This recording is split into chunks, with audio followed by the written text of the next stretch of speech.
Hello മക്കളെ, കേരളത്തിലെ ആദ്യ ഓപ്പൺ യൂണിവേഴ്സിറ്റിയായ ശ്രീനാരായണ ഗുരു ഓപ്പൺ യൂണിവേഴ്സിറ്റിയിൽ 6th ഇൻടേക്കിൽ അഡ്മിഷൻ എടുത്തിരിക്കുന്ന വിദ്യാർത്ഥികളുടെ സെക്കൻഡ് സെമസ്റ്റർ അസൈൻമെന്റ് സബ്മിറ്റ് ചെയ്യാനുള്ള ലാസ്റ്റ് ഡേറ്റ് മെയ് 17 ആണ് അല്ലേ. നമ്മൾ എഴുതി വെച്ചിരിക്കുന്ന ഡോക്യുമെന്റിനോടൊപ്പം തന്നെ 2 പ്രധാനപ്പെട്ട ഷീറ്റുകൾ ആഡ് ചെയ്യാനുണ്ട്. അതായത് ഫേസിംഗ് ഷീറ്റും ടൈറ്റിൽ ഷീറ്റും.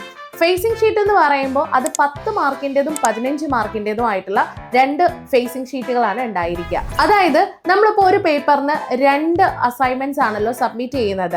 പക്ഷേ ചില അസൈൻമെന്റ് വരുന്നത് 10 മാർക്കിൻ്റെയും ചിലത് വരുന്നത് 15 മാർക്കിൻ്റെ ആയിരിക്കും. അപ്പോൾ ഒരു പേപ്പർ സബ്മിറ്റ് ചെയ്യുന്ന സന്ദർഭങ്ങളിൽ നിങ്ങൾ 15 മാർക്കിൻ്റെ ഫേസിംഗ് ഷീറ്റ് 2 അസൈൻമെന്റിന് വെക്കണം.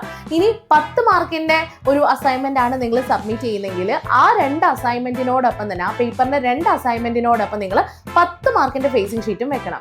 ഇതിനോടൊപ്പം ആഡ് ചെയ്യേണ്ട മറ്റൊന്നാണ് ടൈറ്റിൽ പേജ്. അപ്പോൾ ഈ ടൈറ്റിൽ പേജിൽ യഥാർത്ഥത്തിൽ നിങ്ങൾ ടോപ്പിക് ഏതൊക്കെയാണ് തുടങ്ങിയ കാര്യങ്ങളാണ് അതിൽ ഇൻക്ലൂഡ് ചെയ്യേണ്ടതായിട്ടുള്ളത്. ഫേസിംഗ് ഷീറ്റും ടൈറ്റിൽ പേജും വെക്കാതെയാണ് നിങ്ങൾ അസൈൻമെന്റ് സബ്മിറ്റ് ചെയ്യുന്നതെങ്കിൽ നിങ്ങൾക്ക് മാർക്ക് കിട്ടില്ല എന്നതിൽ യാതൊരു സംശയവുമില്ല. സോ ഫേസിംഗ് ഷീറ്റിനെ കുറിച്ചും ടൈറ്റിൽ പേജിനെ കുറിച്ചും കൂടുതൽ കാര്യങ്ങൾ അറിയണമെന്നാണെങ്കിലേ നിങ്ങൾക്ക് ഞങ്ങളെ കോൺടാക്ട് ചെയ്യാം. അസൈൻമെന്റ് റിലേറ്റഡ് ആയിട്ടുള്ള എല്ലാ സപ്പോർട്ടും ഞങ്ങൾ നിങ്ങൾക്ക് തരുന്നുണ്ട്. For more details, you can contact us. താഴെ നമ്പർ കൊടുത്തിട്ടുണ്ട്.